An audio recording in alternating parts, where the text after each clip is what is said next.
Mhm.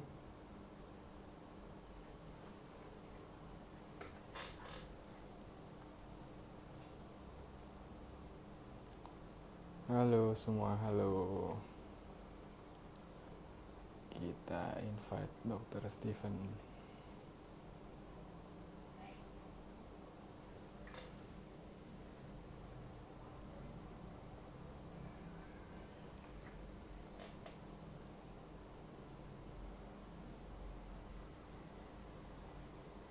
Eh,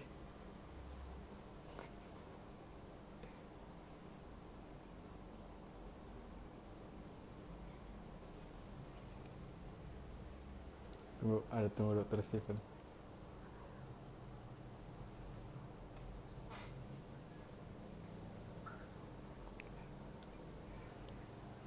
Salah tadi, salah. Nah, Dr. Steven nih. Kita tunggu Dr. Steven. Selamat malam semuanya.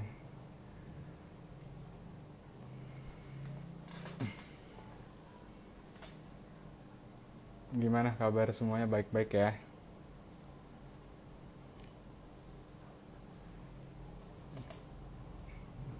Coba kita tunggu Dr. Stevennya nih.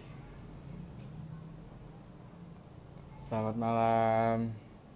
Selamat malam Eci, selamat malam semuanya. Apa kabar? Halo Olivia. Aduh salah lagi gue.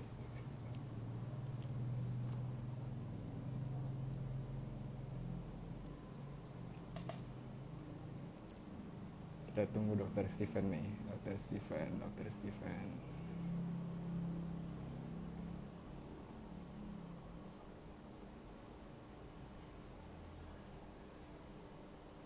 Halo Michelle. Halo Dr. Jen.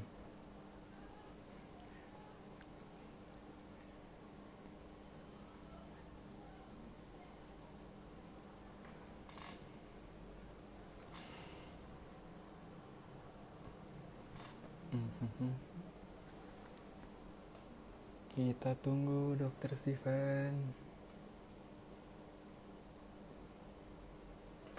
Coba kita WA dulu.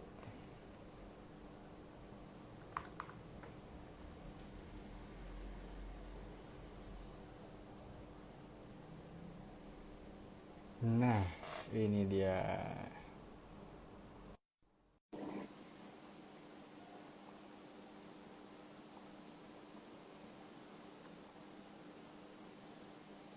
Selamat malam, Dok. Malam, gimana Malam. Jelas ya, kabarnya? Dok? Jelas, jelas, Jelas, suaranya jelas kedengeran. nih ya. Semua Haha, apa kabar nih, Dok? baik. Baik ya. Oke, Dok, saya buka aja, Dok ya. Kenapa? Ini Sebentar udah. ya. Silakan, Oh, silakan. oke. Siap. Yes. Jadi di Instagram Live kali ini saya akan bahas tentang siklus menstruasi bersama narasumber kita, Dr. Steven Aristida, spesialis obstetri ginekologi. Aduh, gimana Dok kabarnya Dok? Baik, baik banget, Baik Dokter ya, Richard. Ya, siap. Jadi Dr. Steven ini salah satu pengajar untuk Koas Ukrida ya Dok, di ya, RSUD Tarakan ya. betul, Di betul sekali. udah berapa lama Dok berkutat di Objin nih Dok? Saya tuh mulai jadi SPOG tuh 2015. Waduh, 2015. Berarti 2015 udah ya, 5 tahun ya dok ya. lumayan, Heeh. 2015. Selain di Tarakan di mana dok? Saya tuh di Tarakan utamanya, terus di Rumah Hmm. Sakit Hermina. Hermina di Sunter ya, Podomoro situ Yang ya. bukan yang di Kemayoran berarti dok ya? Bukan, beda. Bukan. Dulu Oke sempat di sempat disunter semua sempat. kan dulu kan. Ah, saya lahir di situ tuh dok. Oh iya, Iya. berarti, Oke. Dok berarti emang sama udah mungkin lama Jakarta ya? iya udah lama dok.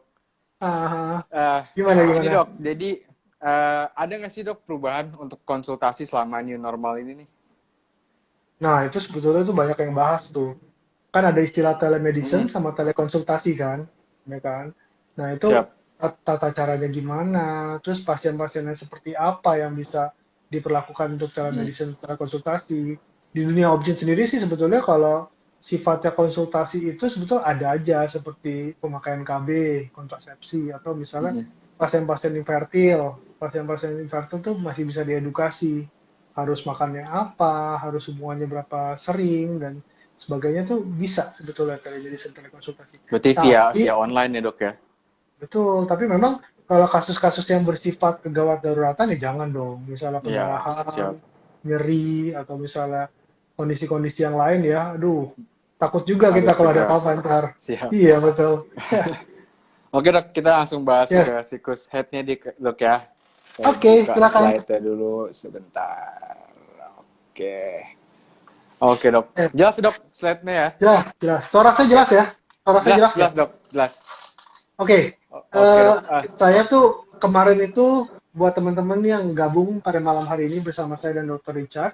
Siap. Saya kemarin tuh udah ngobrol sama Dr. Richard, Dok, gimana kalau kita bikin semacam pembukaannya dulu atau pendahuluannya dulu biar teman-teman tuh terarah Siap. pertanyaannya, lebih mantap diskusinya gitu. Makanya Oke. saya kemarin memberikan apa kepada Dr. Richard, Dok, tampilin dulu slide ini nih supaya nanti bisa teman-teman kebayang mau nanyanya apa, supaya lebih enak kita pengen Lebih tanya. jelas ya dok ya? Benar, jelasinnya pun juga lebih enak kita nanti kan. Tuh lihat, mungkin nggak banyak yang kayak gini ya, belum banyak ya Dokter Richard Belum, ya. belum dok. Kemarin juga saya sempat Eh, live, cuman sekedar ah, ngobrol aja sih, belum belum sampai pakai slide kayak gini. Tapi ini bagus sih dok. Jadi lebih ya, terarah, orang yang mau nanya juga lebih jelas jadinya gitu. oke. Iya deh, semoga banyak membantu, banyak berguna ya Iya, malam ini. iya Oke dok. deh, Amin. kita mulai ya dokter. Siap dok. Oke, banyak Jadi banget pasien-pasien yang datang ke saya gitu. Ya, gimana dok, maaf? nggak apa-apa dok, lanjut dok. Oh ya, jadi banyak banget pasien-pasien yang datang ke saya itu berhubungan dengan masalah kandungan secara umum dan secara khusus ialah berhubungan dengan masalah haid. Nah, ini bervariasi banget. Ada yang dari remaja, ada yang sudah usia reproduksi, usia 20-an sampai 45-an. Bahkan ada pasien-pasien yang sampai menjelang menopause. Ya, nanti definisi-definisi nanti keluar semua nih dok di penjelasan-penjelasan kita ke Siap. depannya nih dok nanti. Kita Ya, bahas semua dok. jadi pertanyaan utamanya ialah siklus haid saya normal gak sih? Nah, ini pertanyaan yang saya rasa ratusan orang bertanya atau bahkan 9 dari 10 pasien pun bisa bertanya hal yang sedemikian gitu. Angkanya ada kok semuanya ya. Next slide. Ya, oke. Ini dok, Oke, kenapa kenapa wanita ya? harus menstruasi dok? Ya. Iya. Nah, itu dia. Sebetulnya menstruasi itu atau haid itu adalah satu persiapan dari seorang perempuan itu untuk dibuahi atau untuk bersiap untuk hamil. Nah, persiapannya itu sebetulnya simple. Simpelnya dalam artian itu terjadi sekitar 1 bulan sekali. Itu bisa terjadi sekitar berapa kurang dari 8 hari dalam satu siklus. Tapi di belakang itu yang mengatur keteraturannya, yang mengatur jumlah darah yang keluar, yang mengatur kapan bisa keluar, kapan bisa berhenti, itu sebetulnya ada yang disebut aksis hipotalamus, hipofisis, dan ovarium atau indung telur. Ya, saya sih akan menyederhanakan atau mensimplify benar-benar kata-kata yang bersifat kedokteran ya. Jadi Ya, teman-teman semua yang bisa lebih mendengar awam. paham. Nah, hipotalamus atau hipofisis itu berada di dalam susunan saraf pusat, tepatnya itu di otak ya. Hipotalamus dan hipofisis. Nah, itu barang apa tuh dok, alat apa dan sebagainya. Mungkin kita nggak terlalu bahas di situ. Tapi Iya. yang pasti itu ada semacam komunikasi yang harmonis. Nah, bahasa saya itu komunikasi yang harmonis. Kenapa? Siap. Karena bila salah satu ngaco, salah dua ngaco atau tiga-tiganya ngaco, itu bisa berantakan sama sekali hype-nya. Siap. Ya, nanti itu ada yang namanya feedback negatif, feedback positif dan sebagainya, itu kita nggak bahas. Tapi yang pasti teman-teman atau rekan-rekan sekalian yang ikutan malam ini harus tahu bahwa ternyata urusan haid itu bukan hanya urusan rahim dan indung telur, tapi juga ada peran daripada susunan saraf pusat secara khusus oleh bagian organ hipotalamus dan hipofisis. Ya, next. Nah, siklus haid yang normal gimana dok? Secara umum. Nah, itu dia. Banyak banget yang bertanya, apa sih yang namanya siklus haid normal? Kenapa? Karena definisinya itu berubah-ubah kadang-kadang. Kadang-kadang kalau misalnya, mungkin Dokter Richard dulu waktu belajar, waktu pas koas ya, pasti definisi yang sekarang saya jabarkan itu akan berbeda. Kenapa? Karena Iya. ternyata beberapa dekade itu, terakhir itu kemarin sampai 2 tahun terakhir ini, 2018, nya ada pembaruan gitu dok. Gitu. Kenapa sih pembaruan itu terjadi? Karena dengan pembaruan-pembaruan itu bisa lebih terarah terapinya atau tata laksananya gitu. Sehingga kalau misalnya definisinya lebih jelas, definisinya lebih mantap, definisinya lebih terarah, jadi tata laksananya pun juga Pelaksanaan juga terarah. lebih tepat. Yes. Iya. Jadi ada 5 hal kalau kita mau ngomong tentang normalnya haid. Yang satu Mm-mm. frekuensi, kedua durasi, ketiga keteraturan, keempat jumlah atau volume, dan yang kelima ada flek-flek atau enggak di pasien atau si perempuan tersebut. Ya, Ya, next. oke dok. Dari Nah, frekuensinya dok. oke, frekuensi. Dulu dokter Richard masih ingat nggak ada yang disebut frekuensi yang normal ialah 21 sampai 35 hari. Mm-mm. Yes, dulu kan ada Mm-mm. ingat buku merah kebidanan Siap. yang Ringo Sastro almarhum. Nah, sekarang itu ternyata sudah berbeda, Dok. 2018 Udah berubah. yes, Vigo mengungkapkan bahwa yang normal itu antara 24 sampai 38 hari. Jadi kalau misalnya dari Baru dok yes, jadinya. betul. Jadi dari misalnya dari haid hari pertama ke haid hari berikutnya, hari pertama berikutnya itu range-nya tuh harus sekitar 24 sampai 38 hari. Kenapa? Kalau di 38. luar itu ada istilah yang namanya polymenore, ada istilah oligomenore. Nah, Oleh Gom. istilah-istilah itu sebetulnya udah nggak dipakai lagi. Tapi tetap Oke. definisi utamanya kita bandingkan dan kita ukur ialah 24 sampai 38 hari. Jadi perempuan-perempuan atau ibu-ibu atau remaja-remaja perempuan yang misalnya sedang haid atau yang beberapa kali haid ternyata di luar range normal tersebut 24 sampai 38 hari. Nah, ini mulai mulai Mm-mm. lihat-lihat nih sudah mulai Mesti awareness. perhatiin ya dok ya. Betul, betul. Next, Oke dok. Dari jumlah jumlahnya volume. dok. Ya, oke. Jumlah volume. Dulu itu masih dikatakan bahwa jumlah volume kurang dari 60 cc, ada yang bilang lebih dari 80 cc banyak dan sebagainya. Sekarang itu sudah tidak dipakai lagi jumlah Oke. volume atau itu. Dokter tadi mungkin agak kecepatan nggak sih habis frekuensi tadi durasi Nggak, dulu kalau nggak salah. durasi dok. Ini dulu Kelewat coba. mungkin dok. Ah ini dok ya. Nah, ini ya Ah, bukan. dari Habis durasi dok ya. frekuensi yang 24 sampai 38 hari itu kita masuk ke durasi. Durasi itu kebanyakan kita tahu bahwa dok haid normal itu berapa hari sih gitu pertanyaan kan gitu kan Betul. Biasanya kita suka menjawab ditanya tuh dok. iya pasti dokter-dokter yang praktek nih baik dokter umum dokter kebidanan maupun dokter-dokter apapun sering ditanya tuh haid yang normal itu berapa hari kebanyakan dari mereka akan menjawab 3 sampai 7 hari ya itu sebetulnya nggak salah dok tapi kembali lagi ada Siap. pembaruan nih sekarang ini 2018 ini ternyata Oke. di atas 8 hari. Sorry, di bawah 8 Oke. hari. Di bawah Yang 8 normal hari itu dok. yang di bawah 8 hari itu yang normal. Jadi kalau Normal. udah haidnya udah 9 hari atau udah 10 hari, jangan-jangan ada Mm-mm. masalah nih, gitu. Siap. Nanti memang masalahnya akan kita bahas di belakang ya, Dok ya. Ya oke Lalu dok. Dok, berikutnya Dok, Ini dari keteraturannya dok. frekuensi, Mm-mm. durasi, keteraturan. Keteraturan tuh apa Dok Mm-mm. maksudnya? Kalau di buku itu bilangnya regularitas, reguler Siap. atau enggak. Variasinya kurang dari 7 sampai 9 hari. Kurang dari Mm-mm. 7 sampai 9 hari. Maksudnya gini, jadi dari haid pertama bulan ini dengan haid pertama bulan berikutnya, dengan haid pertama bulan berikutnya lagi, itu variasinya nggak boleh lebih dari 7 sampai 9 hari. Oke. Maksudnya apa? Kalau misalnya ternyata haid yang hari pertama sekarang, itu misalnya sekitar 28 hari, ternyata haid yang berikutnya itu ternyata bisa sampai 48 hari, gitu. Nah, Oh, itu ternyata kan jauh. jauh tuh ya Betul. variasinya. Nah, itu harus bertanya-tanya tuh. Jangan-jangan ini memang ada masalah nih, gitu. Pasti Betul. ada Siap dok. penyebabnya, gitu. Nah, itu dia, masalah keteraturan ya. Kadang-kadang Oke, orang kita suka bingung tuh antara keteraturan sama frekuensi. Ya. Next slide. kita ke jumlah atau volumenya dok. Nah, jumlah ini tadi saya bilang, tadi ada yang pakai 60 cc, ada yang pakai 80 cc. Kalau lebih dari 80 cc ini hati-hati nih, katanya banyak, berarti ada masalah. Nah, itu sebetulnya sudah nggak dipakai, Dok. Jadi jumlah volume Siap. itu, next slide. Oke. Next, nah jumlah Sesuai volume yang itu dirasakan. sebetulnya sesuai yang dirasakan si pasien. Kenapa? Karena pasien yang paling tahu kapan disebut banyak, kapan disebut dikit. Kapan Iya kan? sedikit.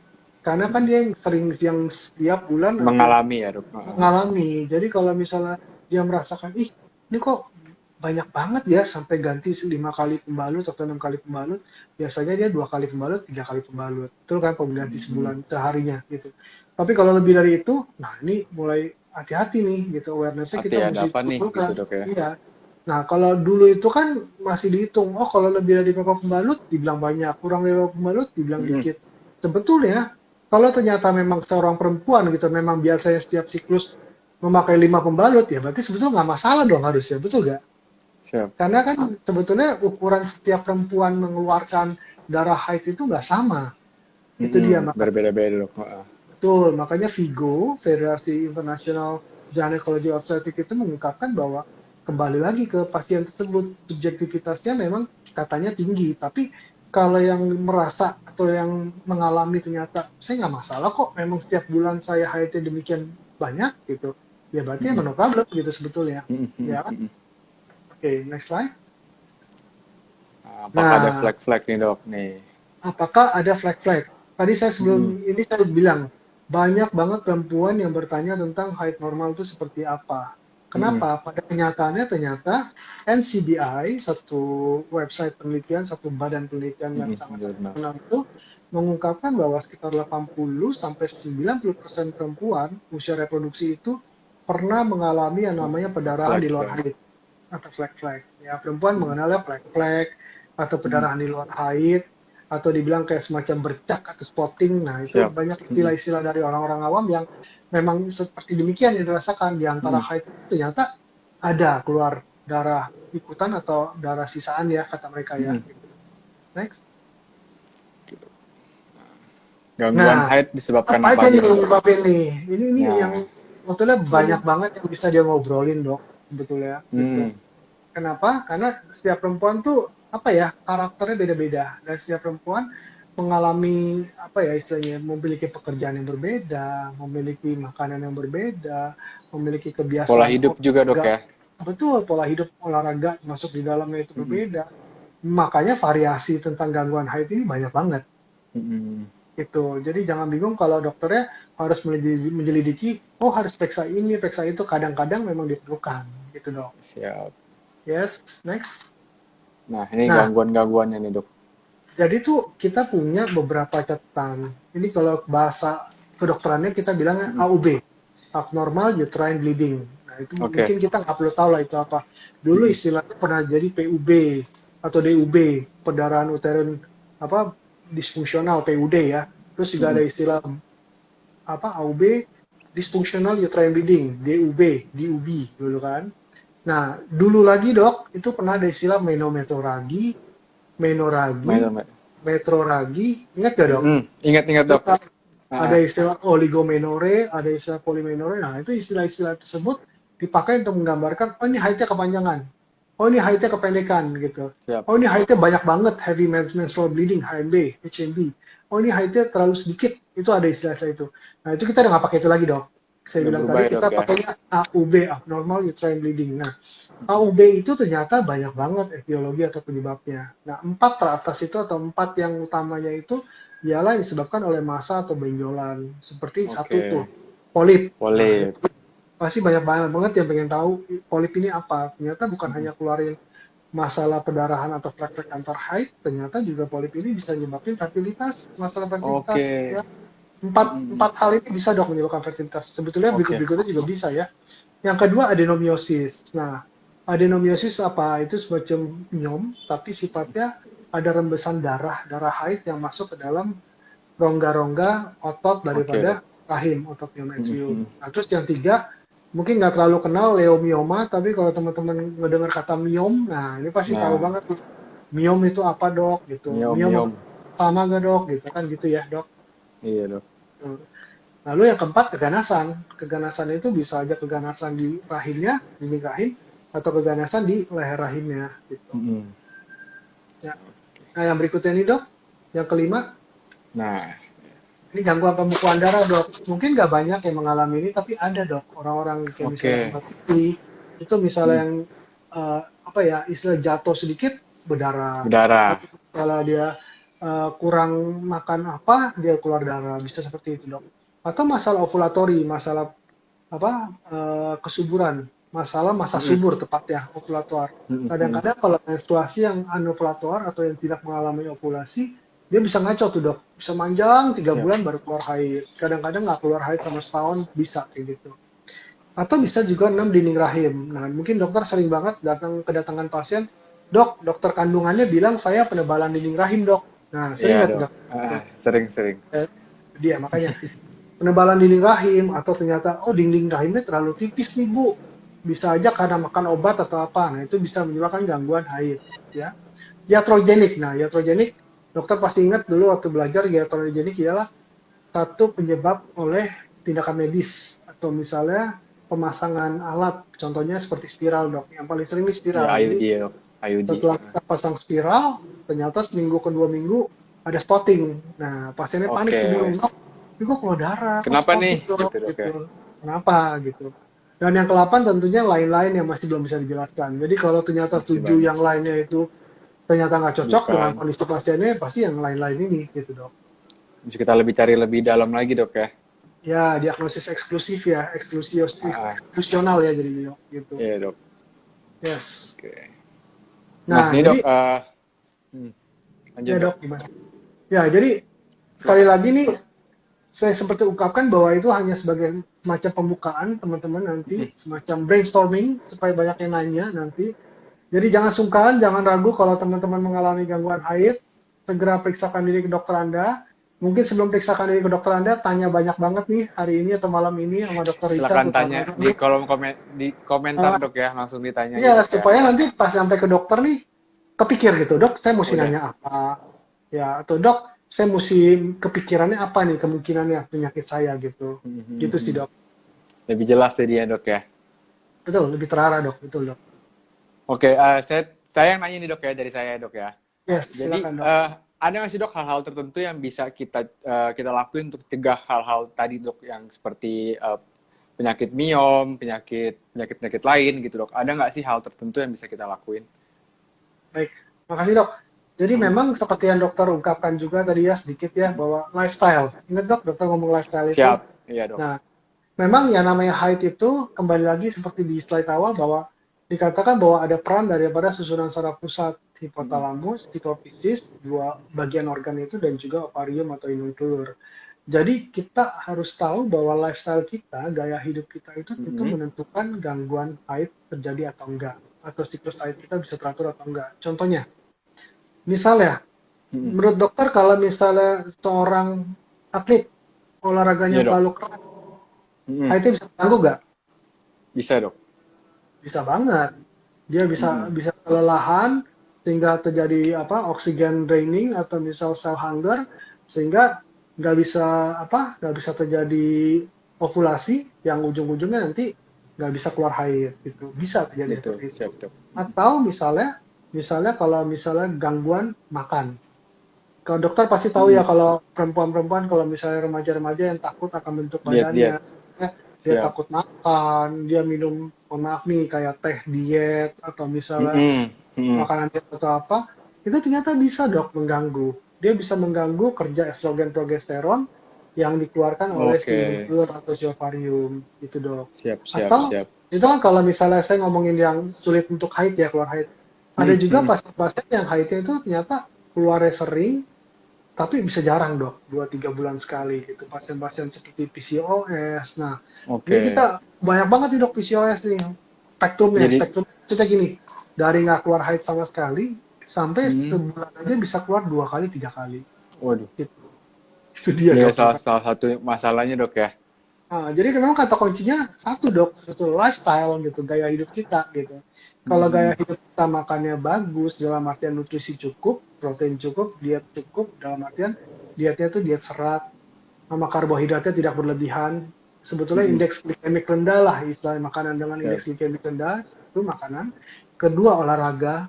Pasti dokter tahu olahraga kita sekitar 2-3 kali seminggu idealnya, ya kan? Oke lah kita olahraga bisa jogging aja atau misalnya kita lari-lari santai itu bisa dilakukan atau sepedaan. Sekarang lagi ngetren nih dok sepedaan nih dok. Iya lagi sepedaan dok. Dokter sepedaan nggak dok? Belum. Masih repot di rumah sakit saya. Siap. Oke dok. Tuh saya kalau ngobrol sepeda tuh dok. Ini sekarang lagi pada mesen sepeda datangnya 2021. Bayangin. Waduh. Indiannya sampai 2021 makanya. Trainingnya udah lewat ya. Enggak, teman saya udah bilang Indian, saya jadi males. Nggak mau saya. Siap, Oke, siap. tadi Oke, Dok. makanan. Mm-mm. Kedua apa tadi? Olahraga. Apa? Olahraga, Mm. makanan. Yang ketiga cukup tidur, Dok. Nah, ini Siap. dia yang penting. Dokter pernah gak dengar teman-teman waktu zaman kelas dulu karena masalah Iya, Dok. jaga malam berantakan mensnya, Berantakan mense. Iya, Dok, bener, Dok. ya kan? Mm-mm. Kita ada istilah ritme sirkadian atau circadian rhythm itu bisa mengganggu atau bisa berpengaruh terhadap hipotalamus dan hipofisis. Nanti ujung-ujungnya pengaruh hormon GnRH, Pengaruhnya ke pengaruh sana, hormon Dok. efektor LH, nanti rangsang ke ovarium atau indung telurnya juga bermasalah, gitu dok. Jadi tiga hal itu Oke, Dok. dok, lifestyle itu dok jadinya tadi dok. Yang penting, Dok, ya mesti diinget tuh, Dok, ya. Buat yang nonton Ya. mesti inget tuh tiga-tiga hal itu supaya nggak masalah nih di siklus head ini. Tadi Mencegah apa lah tadi? seenggaknya, Dok, ya. Olahraga, makan yang Olahraga, baik, nutrisi, istirahat, sama cukup yang tidur. cukup Cukupin tidur, tidur. istirahat, ya. Orang dewasa 6 sampai 8 hari lah itu utamanya dok memang. Ya. Oke, Dok. Nah, ada nih, Dok. Kadang saya pernah dengar sih, Dok, ada mitos tertentu nih, Dok, kayak nggak boleh keramas kalau lagi menstruasi. Itu gimana, Dok, kira-kira, Dok? Sebetulnya nggak cocok ya dok, nggak Nggak boleh cocok ya? keramas menstruasi. Berarti Sebetulnya nggak boleh nggak keramas. valid, Dok, ya? Sebetulnya logikanya nggak masuk dok, itu mitos sih dok. Siap. Jadi memang Mhm. antara keramas sama haid agak susah ya disambunginnya ya. Jadi memang jauh sih dok itu dok, gitu Nggak dok. ini, Dok, ya? Sama Oke, Dok. sekali nggak ada hubungan dokter, Heeh. ya dok. Jadi kalau misalnya buat yang nonton, kalau mau tanya, silakan langsung tulis di kolom komentar, biar nanti kita bahas sama Dokter Steven. Ya, Dok, ya? Yes, Oke, Dok. betul. Ini ada pertanyaan nih, Betul. Dok. Ya, Dok, mau tanya, kenapa stres bisa mempengaruhi siklus haid? oke. Oke, baik. Gimana, Dok? Silakan. Jadi memang stres itu bisa mempengaruhi siklus haid. Contoh stres itu kan berarti ada stresor ya yang mempengaruhi si Ya. perempuan tersebut ya, atau si pasien tersebut. Nah, stresor itu seperti apa? Deadline kerjaan, ya dok. Heeh. Terus juga mau menjelang ujian nih dok. Nah, ini Iya. sekarang nih teman-teman dokter katanya banyak yang mau ujian ya sebentar lagi ya katanya Iya, ya. Dok. Mukti Ah, itu, Dok. mau di benar. Terus juga misalnya ada apa? Bukan hanya kerjaan dan juga apa ujian, cuman juga masalah apa lagi? Masalah sekarang juga ingat loh dok, sekarang banyak yang di PHK dok di zaman Iya, PSBB ini karena new dok. normal ini, Dok, ya. Itu semua tuh akan mempengaruhi si Mm-mm. apa si perempuan tersebut Siklus dan haid ini. keluar tuh namanya hormon-hormon stres, hormon Oke. kortisol dan hormon-hormon lainnya itu nanti kembali lagi dia akan berpengaruh ke bukan hanya ke tulang saraf pusat, hipotalamus dan hipofisis Mm-mm. itu, tapi juga ada jaras atau jalur yang bisa langsung berpengaruh ke indung telur. Nah itu makanya Siap. saya tadi agak singgung-singgung tuh, ternyata susunan saraf pusat juga berpengaruh juga loh terhadap ini siklus haid kita. Mm-mm. Itu, Dok, ya. Ya dok. Oke, Dok. Nih, berikutnya ada pertanyaan nih, Dok. Kalau ada kasus ibu sudah punya 3 anak, dari mudanya mensnya hanya 3 kali setahun, itu gimana, Dok? Gimana ibu sudah Punya 3 anak. ya Sudah punya anak, tapi dari muda mensnya hanya 3 kali setahun. Gimana tuh, Dok? tiga Jadi kali dalam setahun cuman, setahun. ya dari udah punya anak, cuman mensnya cuman setahun 3 kali gitu, Dok. Gimana, Oke. Dok? Ya, pertama masalahnya ialah sebetulnya nggak terlalu masalah apakah dia sudah punya anak atau belum. Oke. Gitu. Yang perlu dipermasalahkan ialah siklusnya si haidnya si ibu ini, siklus yang sifatnya berovulasi atau enggak nih, Mm-mm. ovulatoar atau anovulatoar. Tahunya gimana? Salah satu tahunya yang seperti saya bilang tadi dok, Mm-mm. frekuensinya 24 sampai 38 hari kan. Nah ini Mm-mm. sebetulnya itu sudah ngaco nih sebetulnya, Mm-mm. sudah tidak sesuai. Perlu tanya lagi ke si ibunya, Bu, ibu ada pemakaian KB gak? Utamanya sebetulnya KB Betul. hormonal. Kadang waktu Oke. tadi dengan penjelasan dokter tadi punya 3 anak kan kebanyakan kalau udah 3 anak itu pakai KB ya, benar gak sih? Betul. Iya, Dok. Iya, Heeh. dia akan memproteksi dirinya supaya jangan hamil lagi atau jangan hamil Iya, Dok. dulu. Karena Heeh, 3 anak heeh. itu cukup banyak. Nah, ini suka terlupakan nih. Ternyata KB-KB yang bersifat hormonal atau KB-KB yang seperti suntik atau KB-KB Mm-mm. makan itu bisa mempengaruhi haid dok. Gitu. Coba tanya lebih jelas lagi Oke. dokter, biar lebih enak itu jawabnya. Siap. Nanti Ya mungkin dok, yang tadi ada pertanyaannya bisa tulis di kolom komen ya. Dok, kalau betul betul. misalnya ngomongin soal KB, Dok, kebetulan kita lagi bahas, apa sih, Dok, dari KB hormonal, IUD, itu kira-kira apa sih yang lebih disarankan gitu, Dok? Kalau misalnya, ini kan kebetulan dia punya 3 anak, atau misalnya udah anaknya ada 2, apa yang lebih disarankan untuk penggunaan KB, Dok? Oke, memang urusan KB ini atau urusan kontrasepsi ini sangat-sangat dekat dengan gangguan haid ya dok ya. Mm-mm. Gitu, apalagi pasien-pasien yang dokter bilang tadi, kita bilangnya Mm-mm. anaknya ada banyak dok, gitu ya. Mm-mm. Oke dok ya. Nah, itu kita bilangnya multiparitas. Multiparitas itu berarti anaknya udah lebih dari 2 dok. 3 dan 4 itu multiparitas. Kita perlu ingat bahwa pasien-pasien tersebut biasanya tuh memakai KB dok. Yang saya bilang tadi KB yang 3 Mm-mm. bulan kebanyakan. Tapi bukan hanya KB 3 bulanan suntik, tapi juga kadang-kadang KB hormonal yang susuk. Nah, itu dia dok. Mm, mm, mm, mm. Nah, itu dokter ingat tuh dok, kalau misalnya sebetulnya kalau KB-KB tersebut itu ada yang bersifat menyaran apa istilahnya meregulerkan atau membuat haidnya teratur, atau kadang-kadang KB-KB tersebut bisa membuat haidnya nggak teratur atau sama sekali Betul. nggak keluar. Iya, Dok. Itu dok. Nah, Mhm. biasanya tuh kalau misalnya perempuan-perempuan yang datang atau pasien-pasien yang datang itu dok, haid saya nggak teratur dok. Setelah Mhm. diperiksa nggak ada tumbuhan atau massa miom atau nggak ada massa adenovirus dan sebagainya. Biasanya si dokter itu akan bertanya, Bu, Ibu ada rencana hamil nggak di kemudian hari atau dalam waktu dekat, Mhm. gitu kan? Kalau memang ibu nggak ada rencana untuk hamil atau untuk apa, untuk punya anak dalam waktu dekat, boleh Bu, kita pakai KB aja. KB-nya yang kombinasi. Nah, itu dok. Oke. KB kombinasi itu banyak banget dok kita pakai dok untuk meregulerkan atau menstabilkan ya kalau Lebih bahasa stabil ya, awamnya, Dok ya? Heeh. atau membuat haid itu lebih teratur. Jadi tuh kita di dalam KB kombinasi itu dok, itu kayaknya kita mesti bahas satu sesi sendiri tuh dok masalah Siap, KB karena nanti kita banyak banget bahas yang lagi, kita Dok. bahas. Nah, KB kombinasi itu dok, itu ada yang namanya estrogen sintetik dan juga progesteron sintetik. Nah, itu naik turunnya mereka tuh akan mengatur si mensnya itu agar lebih teratur. Makanya kalau dokter lihat tuh di KB kombinasi tuh dia punya apa, maupun di KB yang mini pill itu dia punya blisternya itu ada hari Senin, Selasa, Rabu, Oke. Kamis, Jumat. Heeh. Bukan hanya untuk mengingatkan si pasien bahwa tiap hari dia harus makan. Kenapa? Karena kelewat satu hari kan masih, oh ini hari Oh Rabu, ya, ini masih kos, masih ada isi, padahal udah masih lewat ada nih hari sih. itu gitu. Dan yang kedua ialah supaya nanti ovulasinya terbentuk dok, atau masa suburnya itu Oke. terbentuk dengan KB-nya itu gitu.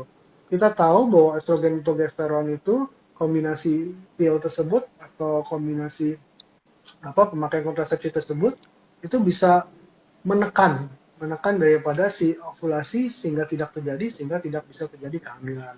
Tapi the good newsnya ialah haidnya teratur jadinya dok gitu. Oke. Nah, Jadi untuk penggunaan terbaik kita tergantung, Dok ya, mau yang kayak gimana ya. betul. Jadi kalau misalnya dokter nanya pada pasien-pasien yang berumur 20 tahun, pasien-pasien 30 tahun, dan 40 tahun, dan juga ingat anaknya berapa atau paritasnya berapa, itu kita harus pertimbangkan tuh dok. Jadi Oke, kita nggak siap, siap. serta-merta satu KB untuk semua orang, itu nggak mungkin Iya, dok. nggak bisa ya, Dok. Siap, Nggak siap. bisa, karena satu, kebutuhan setiap orang beda. Contohnya dia Hmm. mau punya anak dalam waktu dekat atau dia mau tunda dulu dalam bertahun-tahun ke depan. Yang kedua, kondisi kesehatan si pasien tersebut, dok. Contohnya misalnya pasien yang ada sakit DM, sakit gula, Hipertensi. kita tuh nggak sarankan tuh dok, hipertensi, ya kita nggak Hmm. sarankan untuk KB-KB yang sifatnya hormonal, gitu dok. Siap. Gitu. Atau misalnya pasien-pasien di umur 40 tahun, anaknya udah 3, udah 4, waduh, itu kita pasti KB-nya KB steril dok sarannya dok. Nggak Langsung mungkin kita steril. sarankan. Iya. Iya, kita tuh udah nggak mungkin sarankan suntik-suntik lagi atau makan pil-pil lagi. Oke. Pertama karena orangnya lupaan, ya kan? Mm-mm. Kan gitu. Gitu, Dok. Oke, Dok. Ini berikutnya, Dok. Dok, kalau siklus haidnya lebih dari 2 bulan, normal nggak ya, Dok? Tadi kita udah bahas di frekuensi, Dok, ya, sama Hmm, regularitasnya juga, Dok, ya. Jadi yes. kita bahas berikutnya di... Dok, saya punya anak saat siklus mens saya 21 hari, gimana cara bisa hamil lagi, Dok? Karena masa subur terlalu cepat. Jelas Oke, gak, Dok? oke jelas. Dok, layarnya bisa dilebarin aja, Dok. Coba Layar dokter saya. dilebarin aja. Nah, Nah, udah, Dok. lebih enak nih. Oke. Tadi pertanyaannya Oke, Dok. gimana dia dia ingin punya anak lagi tapi mensnya masih Heeh. 21 hari, ya kan? Mm-mm. Oke. Jadi gini, setiap perempuan nih, apalagi kalau sudah berkeluarga dok, sudah Mm-mm. menikah itu, mereka pasti concern masalah haidnya. Mm-mm. Nah, yang paling simpel ialah sebetulnya zaman sekarang ini pakai aplikasi dok. Gitu. Memang Oke. banyak banget aplikasi yang mengatur, tapi juga ada yang pakai sistem kalender, ya dok ya. Mm-mm. Sebetulnya kalau per definisi 21 hari itu sebetulnya udah nggak sesuai tuh dok. Iya, Udah berarti tadi. Heeh. udah ada gangguan haid tuh. Cuma perlu ditanya lagi dok, perlu ditanya lagi ialah ibu tersebut harus mengukur rata-ratanya atau average-nya. Hmm. Average minimum Oke. daripada dia punya frekuensi haidnya. Kenapa? karena paling sedikit 3 bulan dok dilihat. Bulan Januari, Hmm, Februari, Maret misalnya, biar itu lebih berapa tepat ya tuh dok ya. frekuensi harinya. Iya. Hmm, Jadi kalau misalnya kadang waktu dalam misalnya setahun, bisa tuh dok 2-3 kali, atau 2-3 bulan itu haidnya tuh bisa terlalu pendek, terlalu panjang. hmm, Bisa saja dok. Jadi memang yang diambil ialah ke apa average ya dok atau rata-ratanya. Nah oke. makanya saran saya kalau bisa pakai kalender yang simple, yang tinggal di thread atau Hmm, pakai aplikasi. aplikasi. Nanti dengan aplikasi itu dia langsung rata-ratakan tuh dok. Oh Oke. frekuensi Anda kira-kira segini nih Sekian. gitu, sekian gitu. Nah tadi kan ditanya tuh gimana caranya mau hamil kalau misalnya ovulasinya nggak terjadi gitu kan dok. Satu, Betul dok. kita mesti benar-benar tahu dok pada haidnya si perempuan ini nih, si penanya ini terjadi gak ovulasi gitu. Banyak banget dok cara ngetesnya, kayak ovulpack itu ada pemeriksaan ovulasi dok yang diperiksakan pakai apa kayak semacam text pack kotak itu, terus dimasukkan, dilihat lendir daripada Oke. vaginanya itu nanti bisa kelihatan, nanti ada perubahan Kelihatan dari warna situ dok daripada ya. tesnya itu. Atau kita bisa menghitung dok sebetulnya ovulasi itu kapan. Oke. Nah, kalau mungkin dokter balik lagi dulu pelajaran waktu masih di med school atau di sekolah kedokteran, yang namanya ovulasi atau masa subur itu ialah H-14 atau hari Mm-mm. pertama haid dikurangi 14 hari. Nah, ini makanya tadi saya ungkapkan ke dokter, perlu banget si perempuan tersebut atau si ibu-ibu tersebut bertanya atau menanyakan pada diri sendiri, haidnya itu setiap berapa lama sekali tuh. Jadi Iya. tanggal berapa, paling nggak 3 bulan, sehingga dia dapat rata-rata tuh dok, frekuensinya Mm-mm. berapa lama. Nah, pada saat udah bulan ketiga, bulan keempat, dia bisa mengkira-kira, oh nanti haid saya berikutnya tanggal berapa nih, gitu. Karena dia Harusnya sudah dapat tanggal sekian. Ada rata-rata dari. patokannya dok gitu ya. Betul, ada rata-rata daripada 3 bulan yang dihitung itu. Nah, Mm-mm. dari prediksi hari haid yang bakal terjadi nih, bakal dirasakan, dikurangi 14 hari itu dok ke belakang, jadi hamil Oke. 14. Nah, itu hari ovulasi atau itu hari masa subur. Masa Jadi itu subur. cara cara tradisional, konvensional yang simple banget dipakai, supaya apa? Supaya nanti kita gampang menilai masa suburnya. Tapi ingat lagi dok, kalau dokter Mm-mm. pakai aplikasi, keluar juga tuh dok frekuensinya, hari pertama berikutnya kapan, masa suburnya Mm-mm. kapan. Nah itu mereka sangat-sangat helpful di dalam membuat aplikasi Lebih itu. lebih lengkap dok ya. Ya nanti nanti kita bisa komunikasi lagi dok. Saya sebetulnya nggak bisa ngomong merek apa ya, soalnya nggak enak juga branding Oke. kan gitu. Kalau yang makanya ke dokter Richard boleh, ke saya juga nggak apa-apa. Oke, nggak masalah. Silakan. Tapi memang ada Oh, beberapa aplikasi yang saya sarankan sih dok. Jadi memang lebih memudahkan oke. dok. Oke. Berikutnya dok ya. Oke, saya sudah 9 bulan ASI full dan belum juga haid. Kemarin sempat konsul ke Ya. bidan dan wajar nggak tuh dok? Gimana? Nah 9 bulan ASI ya dok. Iya, Oke. ASI full. Oke, baik dok. Pertanyaan ini banyak Gimana tuh banget dok? dok yang nanya. Jadi waktu Hmm, kita praktek, dok, dokter mungkin pasti kecepratan juga pertanyaan kayak gini. Iya, suka Karena ada sih dok. pertanyaan ini bener-bener banget, Hmm, bener-bener apa? Bener sering banget terjadi pada perempuan-perempuan post nifas atau masa hmm, nifas dan setelahnya. Ingat bahwa ASI eksklusif itu sampai 6 bulan post 6 bulan. lahiran atau postpartum atau post seksio sama aja. Ya, dalam 6 bulan itu diharapkan si ibu memberikan ASI secara eksklusif, eksklusif dalam artian 6 sampai 8 kali sehari Hmm, sampai babynya itu, dokter kan tahu ya prinsipnya ngisep ASI itu, si baby itu on demand. Jadi hmm, babynya aus dikasih ASI, hmm. babynya aus dikasih ASI. Dan ini syaratnya kalau yang namanya ASI eksklusif itu sebisa kalau misalnya yang berpengaruh terhadap haid ya dok, ASINya Hmm. itu yang langsung diisep dari si bayinya. Jadi bukan Oke, bukan yang yang dipompa ya dipompa dok ya? ya. Nggak pakai pump Yang berarti. dipompa itu kenapa? Karena penghisapan bayi itu bisa merangsang terjadinya pengeluaran oksitosin. Nah, Oksitosin. itu bisa pengaruh juga terhadap keluarnya haid gitu. Oke. Nah, dokter ingat nggak ada istilah MAL, Hmm, metode amenore laktasi. hmm, Metode amenore laktasi, hmm. ya. Jadi apa maksudnya? Metode amenore laktasi itu ialah cara kontrasepsi dengan melakukan memberikan laktasi atau pemberian ASI eksklusif, itu nanti dia bisa nggak haid tuh dok selama 6 bulan. Oke, oke, oke, Iya, oke. selama 6 bulan nggak haid sama sekali karena oksitosinnya tinggi, tinggi di dalam darah, sehingga estrogennya itu nggak bisa terbentuk dengan baik, sehingga nanti susah terjadi breakthrough bleedingnya dok. Mempengaruhi asinya, ya, Mempengaruhi si ASI. mempengaruhi deh ya dok ya. Ya, sering banget dok si perempuan nanya nih, kadang-kadang udah 4 bulan 5 bulan setelah memberikan ASI, dok ASI saya apa sorry haid saya kok nggak keluar dok, apa saya Iya. hamil lagi gitu. Ibu KB gak? Belum dok, belum KB. Mau nggak mau kita tes pack, mau nggak mau Hmm. kita periksa USG lagi. Memang sebetulnya idealnya kalau boleh nih saya sarankan nih para Hmm. ibu-ibu atau para teman-teman yang sedang melihat IG live kita hari ini, kalau bisa setelah nifas, bukan kalau bisa, sebisa mungkin langsung ber-KB atau berkontrasepsi. Oke. Kenapa? Satu, mencegah kehamilan yang terlalu dekat. Ya.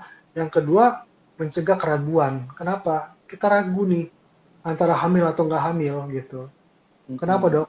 Karena kita bingung, dia nggak keluar haid, Iya. tapi suami sama si istrinya ini tetap berhubungan gitu. Kan Iya, iya, gimana iya. gitu? Saya rasa nggak nyaman, kayak Biar lebih insecure. pasti dok ya. Ya, biar lebih pasti KB aja dulu deh gitu.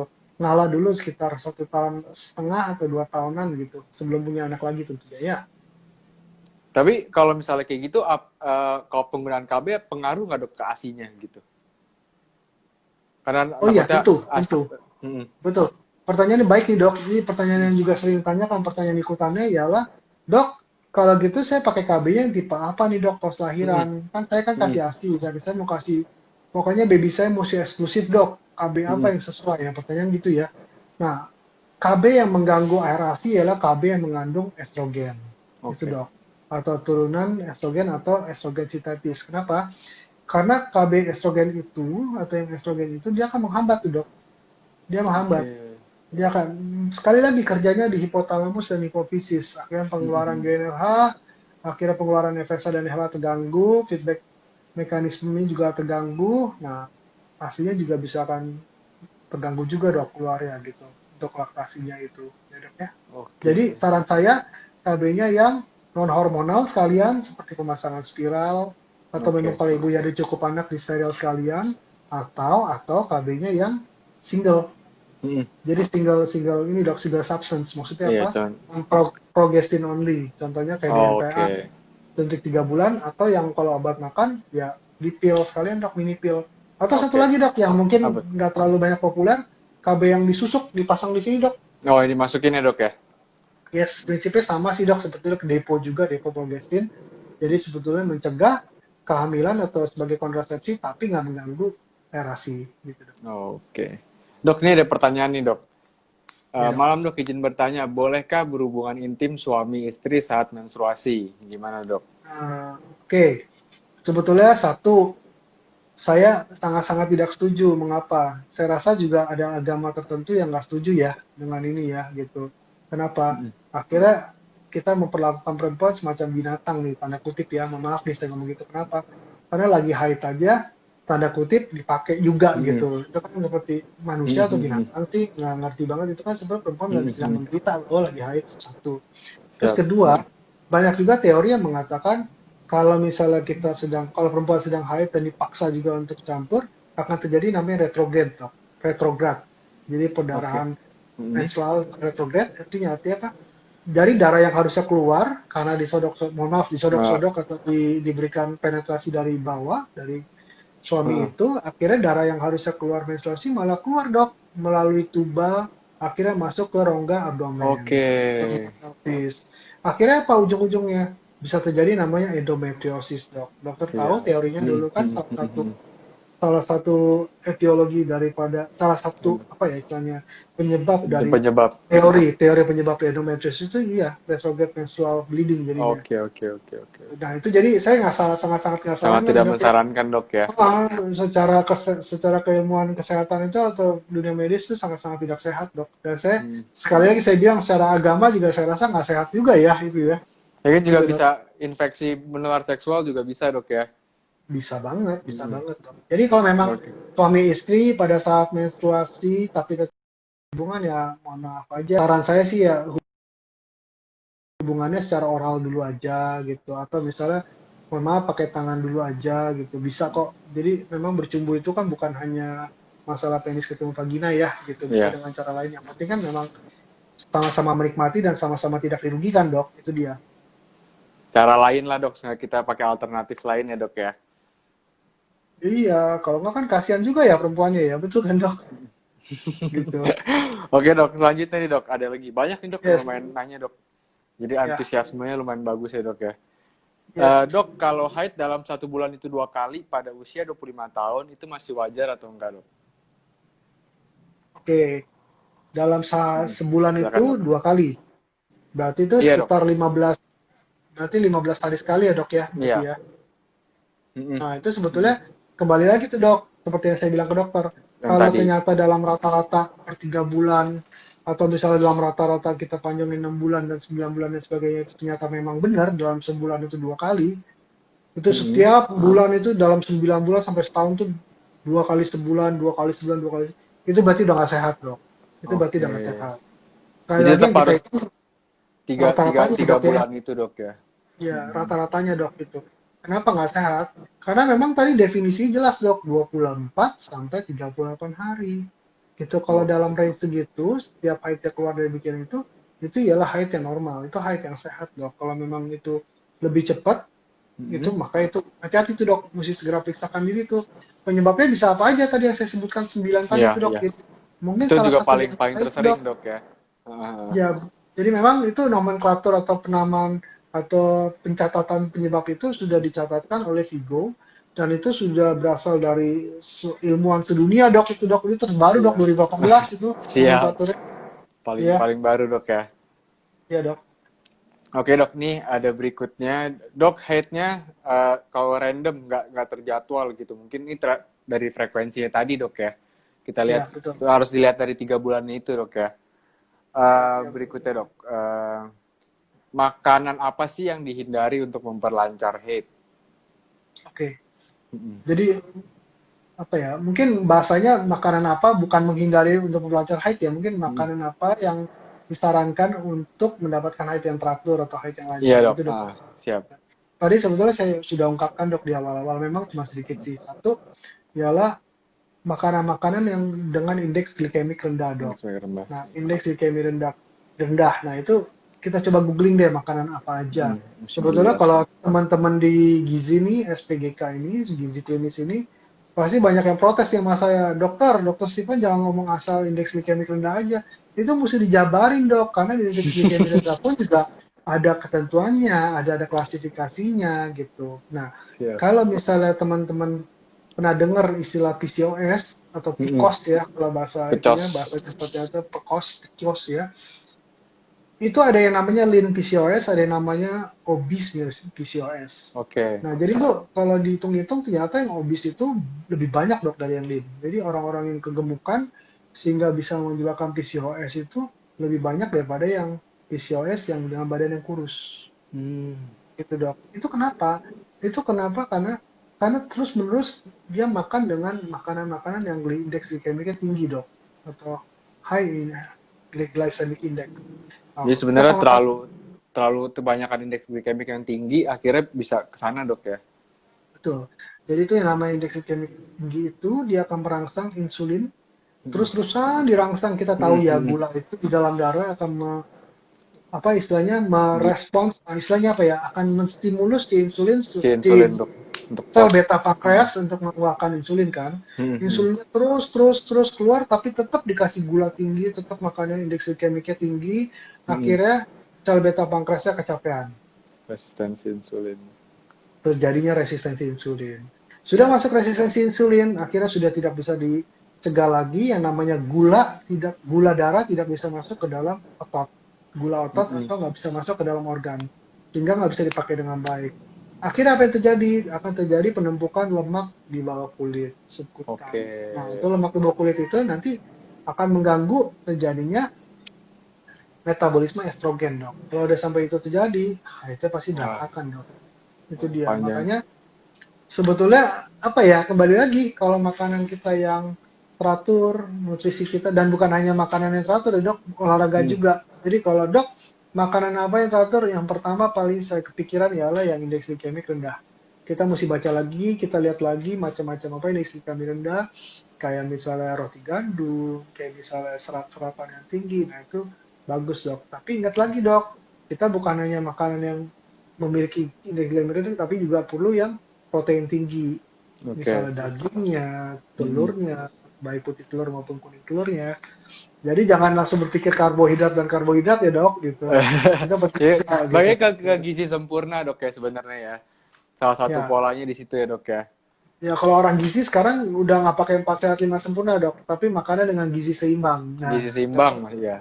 ya gizi seimbang. Nah itu penting tuh dok. Kenapa? Karena kalau dibilang 4 sehat 5 sempurna, katanya udah nggak ada kata sempurna lagi dok. Kadang-kadang ada orang yang suka susu, ada yang nggak suka susu, Iya ada benar. juga masalah dengan alergi susu dok, ya kan? Dia minum Hmm. susu malah malah Malah bermasalah gitu. iya bisa diare dan Iya, lain-lain gitu dok ya. akhirnya kembali lagi gizi seimbang itu bisa diterapin ke setiap orang karena Mm-mm. bisa istilahnya kalau nggak ada si A bisa makanannya si B, kalau nggak si C, si D. Yang penting gizinya seimbang, proteinnya oke, karbohidratnya bisa, lemaknya ada, dan makronutrien, mikronutrien dan juga zat-zat yang lainnya juga ada. Oke dok. Baik nih terakhir nih dok. Yes, Terakhir pertanyaan terakhir dok ya. Sebelum hamil head pertama berikutnya siklus 28 atau 30 hari, setelah melahirkan jadi 35 hari atau lebih. Itu bagaimana dok? Jadi siklusnya berubah nih dok setelah hamil. Dari 28 sampai 30, setelah melahirkan jadi 35 hari atau lebih.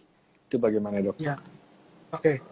Sebetulnya sih kembali lagi dok, yang penting ialah pasien tersebut memiliki frekuensi yang steady atau mantap Hmm. atau tetap gitu average-nya itu sama dan Hmm. juga durasinya itu pun juga sama kurang dari 8 hari dan juga pokoknya sebetulnya kembali lagi ke ketentuan tadi kita bahas dulu dok ada lima hal tadi apa aja dok frekuensi Frekuensi. durasi keteraturan terus apalagi eh, flag ya. Mm-mm. Dan juga apalagi satu lagi dok Regularitasnya dok. regularitas keteraturannya itu kalau misalnya semua itu termasuk di dalamnya jadi nggak usah terlalu khawatir misalnya oh dok dulu saya 28 hari sekarang 35 hari kalau ditanya lagi tapi teratur gak bu teratur dong mensnya berapa lama dok bu kalau misalnya lagi mens oh saya 6 hari bu gitu ya Mm-mm. udah terus yang ibu khawatirkan apa nggak dok ini ada masalah nggak ya hampir pasti saya bilang sorry ya saya bilang pasti nggak hampir pasti nggak ada gitu ternyata memang height-nya bergeser bisa saja karena apa volume rahim yang makin besar. Dokter ingat Oke. kalau misalnya rahim pernah diisi janin Mm-mm. besar, terus mengecil dia Perubahan. nggak bakal bisa jadi kembali ke yang Iya asal tuh betul nggak dok. dok. Siap. Gitu. Mungkin karena Mm-mm. di situ volume jadi banyak sehingga nanti keluarnya juga bisa lebih banyak dan sebagainya. Kita nggak tahu banyak bisa jadi memang idealnya sih diperiksa dok. Tapi Mm. menurut saya sih itu masih dalam batas normal ya dok ya. Dalam batas normal ya dok. Siap. Ya, dok. Oke dok, mungkin untuk pertanyaan segitu aja dok. Mungkin kalau nanti bisa mau tanya, bisa hubungi ke Instagram Dokter Steven atau Instagram saya. Bisa, Untuk bisa. kurang lebih nih dok, ada nggak sih tips-tips dari dokter tentang menstruasi atau siklus head nih dok? Ada nggak tips dari dokter? Oke. Oke, kembali lagi dok. Tadi kita udah bicarakan bahwa satu, kita mesti tahu haid kita itu normal atau enggak. Tadi dari bacaan yang tadi kita ungkapkan, Mm-mm. yang kita sudah tentukan tadi dok, apa aja yang tadi bilang kembali lagi frekuensi, durasi dan Mm-mm. sebagainya. Sampai akhirnya pertanyaan di antara haid ada flek-flek nggak? Gitu. Mm-mm. Kalau misalnya kita tahu itu ada flek-flek atau misalnya ada yang nggak sesuai dengan kriteria tadi yang kita bacakan atau kita bahas tadi dok, itu Mm-mm. berarti ada masalah dengan haid. Gitu Oke. dok. Nah, yang kedua yang perlu kita tahu bahwa ternyata untuk menjaga haid itu sebetulnya nggak susah-susah banget, tapi susahnya ialah untuk mendisiplinkan diri dok. Itu dia. Oke. Memang dengan gaya hidup kita yang sebetulnya banyak duduk atau malas olahraga, betul ya dok ya? Atau Mm-mm. misalnya makanan kita, mohon maaf nih dok, kalau dokter ke mall lebih ngelihat banyak makanan sehat atau lebih banyak makanan yang nggak sehat nih dok, jujur aja deh kalau ngomong. Nggak ngomong-ngomong nggak dok? Ya, takutnya endorsementnya komplain ya ntar ya. Takutnya di komplain endorsement ya pasti ya. Iya. Iya. Jadi memang kalau kita masuk aja, kita lihat aja beberapa apa makanan yang tersedia aja pasti yang kalorinya tinggi kan Iya, dok. siap. Minuman ini, minuman A, minuman B, minuman C, atau makanan-makanan ya fried apa, dan itu kan ada juga kan Kurang gitu. sehat Mungkin ya kan dok jadinya ya. kurang sehat gitu. Memang kita oke lah nggak nyebut merek, tapi kita sama-sama tahu bahwa makanan yang ada zaman sekarang ini memang harus diwaspadai gitu. Itu bisa menjadi salah satu penyebab terjadinya gangguan haid dok. Gitu. Oke. Itu aja dok ya. Iya dok. Oke, Dokter Steven, terima kasih banyak nih buat waktunya, sangat mengedukasi Ya, sekali. ya Dok, dok. saya mau tanya nih dok, Dokter Steven, jadwal prakteknya gimana dok? Mungkin nanti ada yang mau konsultasi, ada yang mau tanya-tanya langsung ke dokter, bisa hubungi dokter. Kan mungkin lewat Instagram boleh dok ya? Mau Boleh, boleh. DM Nanti dokter langsung di boleh Instagram boleh dokter. DM dulu, tapi Heeh. sekarang saya ini lebih banyak prakteknya di Hermina Mm-mm. Podomoro. Di Mm-mm. Sunter itu di hari Senin sampai hari Sabtu ya, sampai hari Sabtu. Jadi hari Kamisnya sih, hari Kamis yang nggak ada sih. Tiap harinya sih Oke. harusnya ada sih. Nanti Untuk boleh jamnya dok? nanti boleh langsung ke bio saya dok, bio Instagram Oke, saya di di profile bio saya. Instagram Itu, dokter ya.